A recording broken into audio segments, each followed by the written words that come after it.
October 16, 2019 wasn't just a date, it was an update. On this day, we launched the much-awaited MIUI 11. Okay, so it's an update. What's so great, you ask? Brace yourself. No, seriously. Ready? Here we go. It's minimalistic design, dynamic wallpapers, breathing lights, always on display, Me Dock, Me Share, Me Life. And how can I forget? Floating calculator. That wasn't all. The list still goes on. How many days did we take for this update? 47 days, starting from 22nd October. Across how many devices?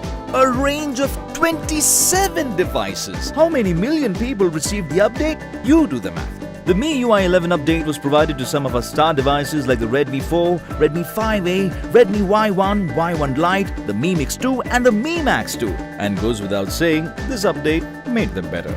So there you have it. A UI that changed the game, set records and actually made the smartphones smarter.